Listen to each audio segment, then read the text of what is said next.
Capítulo 6. Num sábado, enquanto Jesus caminhava pelos campos de cereal, seus discípulos colheram espigas, removeram a casca com as mãos e comeram os grãos. Alguns fariseus lhes disseram: "Por que vocês desobedecem à lei, colhendo cereal no sábado?" Jesus respondeu: "Vocês não leram nas Escrituras o que fez Davi, quando ele e seus companheiros tiveram fome? Ele entrou na casa de Deus, comeu os pães sagrados, que só os sacerdotes tinham permissão de comer, e os deu também a seus companheiros. E acrescentou: o Filho do Homem é Senhor até mesmo do sábado." Em outro sábado, enquanto Jesus ensinava na sinagoga, estava ali um homem cuja mão direita era deformada.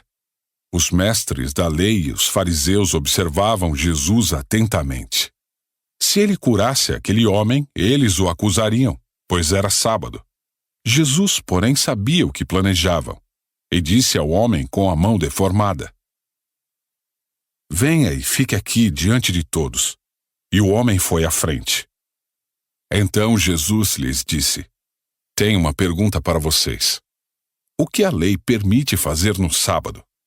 O bem ou o mal? Salvar uma vida ou destruí-la?" Depois, olhando para cada um ao redor, disse ao homem: "Estenda a mão." O homem estendeu a mão, e ela foi restaurada. Com isso, os inimigos de Jesus ficaram furiosos e começaram a discutir o que fazer contra ele. Certo dia, pouco depois, Jesus subiu ao monte para orar e passou a noite orando a Deus. Quando amanheceu, reuniu seus discípulos e escolheu 12 para serem apóstolos.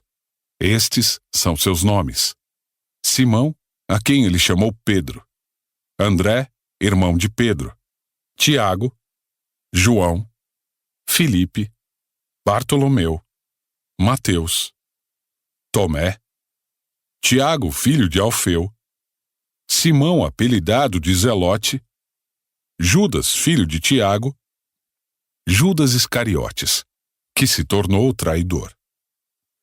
Quando Jesus e os discípulos desceram do monte, pararam numa região plana e ampla. Havia ali muitos de seus seguidores e uma grande multidão vinda de todas as partes da Judéia, de Jerusalém e de lugares distantes ao norte, como o litoral de Tiro e Sidom. Tinham vindo para ouvi-lo e para ser curados de suas enfermidades, e os que eram atormentados por espíritos impuros eram curados. Todos procuravam tocar em Jesus, pois dele saía poder e ele curava a todos. Então Jesus se voltou para seus discípulos e disse: "Felizes são vocês, pobres, pois o reino de Deus lhes pertence. Felizes são vocês que agora estão famintos, pois serão saciados. Felizes são vocês que agora choram, pois no devido tempo rirão. Felizes são vocês quando os odiarem e os excluírem, quando zombarem de vocês e os caluniarem como se fossem maus porque seguem o Filho do Homem. Quando isso acontecer, alegrem-se e exultem, porque uma grande recompensa os espera no céu. E lembrem-se de que os antepassados deles trataram os profetas da mesma forma. Que aflição espera vocês ricos, pois já receberam sua consolação. Que aflição espera vocês que agora têm fartura, pois um terrível tempo de fome os espera. Que aflição espera vocês que agora riem, pois em breve seu riso se transformará em lamento e tristeza. Que aflição espera vocês que são elogiados por todos, pois os antepassados deles também elogiaram falsos profetas. Mas a vocês que me ouvem, eu digo: amem os seus inimigos, façam o bem a quem os odeia, abençoem quem os amaldiçoa, orem por quem os maltrata. Se alguém lhe der um tapa numa face, ofereça também a outra.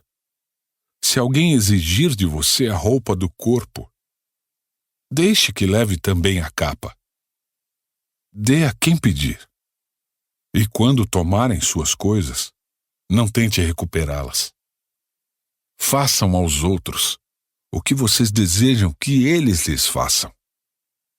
Se vocês amam apenas aqueles que os amam, que mérito tem? Até os pecadores amam quem os ama. E se fazem o bem apenas aos que fazem o bem a vocês, que mérito tem? Até os pecadores agem desse modo. E se emprestam dinheiro apenas aos que podem devolver, que mérito tem? Até os pecadores emprestam a outros pecadores na expectativa de receber tudo de volta.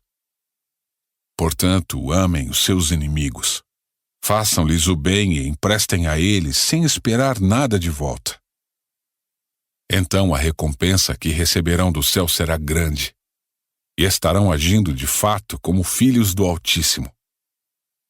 Pois ele é bondoso até mesmo com os ingratos e perversos.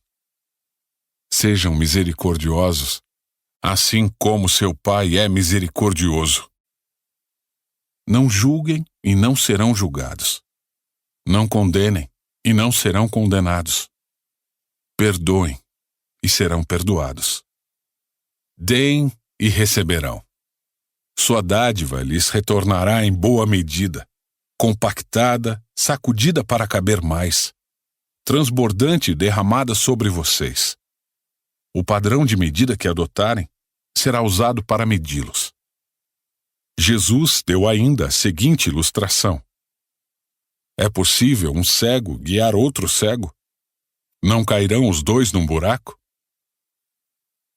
Os discípulos não são maiores que seu mestre, mas o aluno bem instruído será como o mestre. Por que você se preocupa com o cisco no olho de seu amigo, enquanto há um tronco em seu próprio olho? Como pode dizer, amigo, deixe-me ajudá-lo a tirar o cisco de seu olho, se não consegue ver o tronco em seu próprio olho? Hipócrita!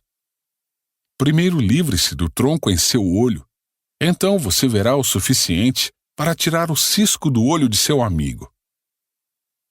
Uma árvore boa não produz frutos ruins, e uma árvore ruim não produz frutos bons. Uma árvore é identificada por seus frutos. Ninguém colhe figos de espinheiros, nem uvas de arbustos espinhosos.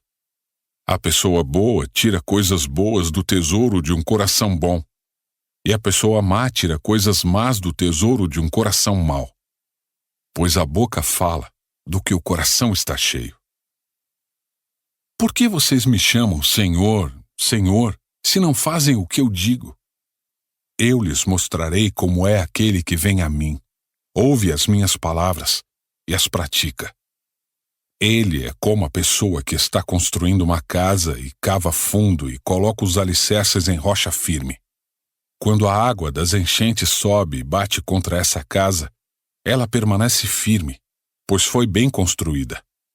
Mas quem ouve e não obedece é como a pessoa que constrói uma casa sobre o chão, sem alicerces.